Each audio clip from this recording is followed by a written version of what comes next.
Hello guys, स्वागत आप सभी का मेरे चैनल पर एक और चुड़ैल की कहानी में। तो दोस्तों, कहानी बहुत ही मज़ेदार होने वाली है। बने रहे वीडियो में, वीडियो को एंड तक ज़रूर देखें। तो आइए गाइस, करते हैं वीडियो की शुरुआत। ये बात उस समय की है जब मेरी गर्मी की छुट्टियां चल रही थी।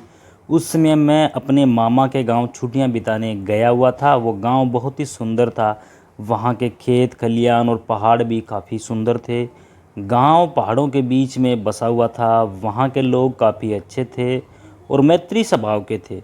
दिन में वहाँ पर काफ़ी गर्मी पड़ती थी, पर रात एकदम ठंडी होती थी। मैं और मेरे मामा रात में घर के बाहर ही खाट बिछाकर सोते थे। एक बार मैं देर रात तक अपनी मामी जी से बात कर रहा था।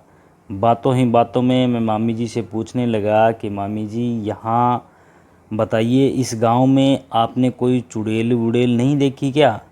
तो वैसे मैं आपको बता दूं कि मुझे भूत चुड़ैल की कहानियाँ सुनना काफ़ी दिलचस्प लगता है। पर मेरी मामी जी बोली कि रहने दे, तू फालतू में डर जाएगा और रात को ढंग से सो भी नहीं पाएगा।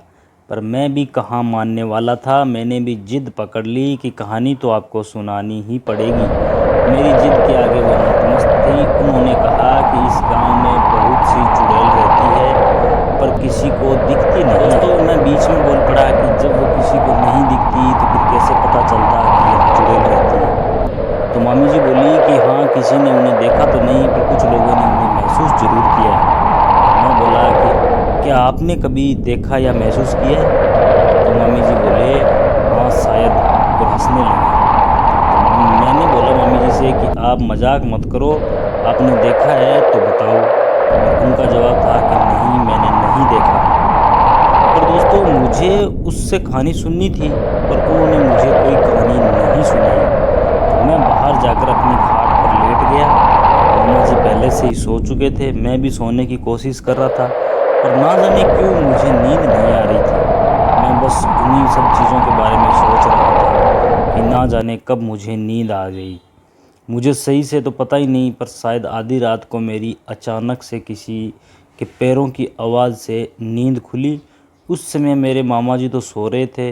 मैं आश्चर्य में था कि इतनी रात को कौन हो सकता है, पर मेरी इतनी हिम्मत नहीं हो रही थी कि मैं खाट से उठकर पीछे देखूं कि कौन चला आ रहा है।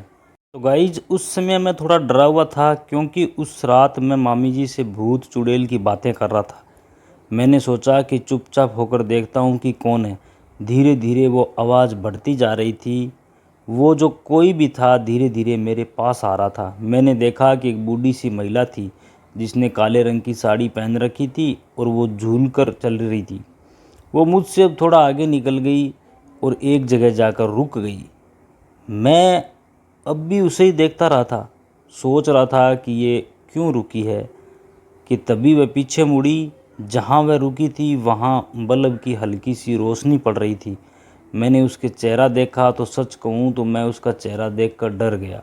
उसकी नाक लंबी थी और उसके चेहरे पे अजीब सी डरावनी हंसी थी। उसकी आंखें ऐसे लग रही थी जैसे मुझको ही देख रही है। मैंने अपनी आंखें बंद कर ली और चुपचाप ऐसे दिखाने लगा जैसे मुझे कुछ भी नहीं पता हो। थोड़ी देर बाद मेरे कानों में एक आवाज़ आई, है, तुझे क्या लगता है मुझे नहीं पता चला कि तू मुझे देख रहा है? तो दोस्तों, मैं एकदम से नींद से उठा। सुबह होने में अभी कुछ समय बाकी था। मैं बोला भगवान का लाख लाख धन्यवाद है कि यह एक सपना था। दोपहर के समय गांव के ही एक घर के लोगों के जमावड़ा भीड़ लगा था। ये सब लोग चिल्ला रहे थे कि इस पर चुड़ैल आई है। मैं भी उनकी भीड़ में खड़ा था। सामने एक महिला पागलों की तरह हरकत कर रही थी। सब लोग बोल रहे थे कि इस पे चुड़ैल का साया है। कोई कह रहा था कि रात को ये बाहर पेशाब करने गई, फिर लौटी नहीं। सुबह ये गांव के आखिर में उसे बरगद के पेड़ पर बैठी थी और कुछ गांव वालों ने इसे वहां से लेकर आए हैं। वो सब देखकर हंस रही थी। एक समय ऐसा भी आया जब उसने मेरी तरफ देखा और हंसते हुए बोली कि तुझे क्या लगता है मुझे नहीं पता चला कि तू मुझे देख रहा है? मैं समझ गया कि मैंने जो रात में देखा था वो मेरा सपना नहीं बल्कि हकीकत थी। मैं बहुत डर गया और वहाँ से भाग गया। अगले ही दिन मेरे मामा जी से बोला कि मुझे मेरे घर छोड़ दो।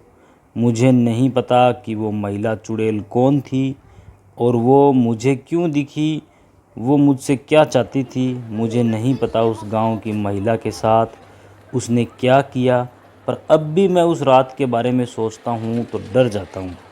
तो दोस्तों, सो आई होप गाइज़ आपको ये स्टोरी अच्छी लगी होगी।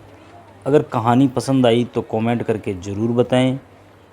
चैनल पर अगर नए हो तो चैनल को सब्सक्राइब करें। तो दोस्तों, मिलते हैं कल एक नई रोचक कहानी के साथ। तब तक के लिए आप सबका बहुत बहुत धन्यवाद। अपने भाई को सपोर्ट करने के लिए आप सबका दिल से धन्यवाद।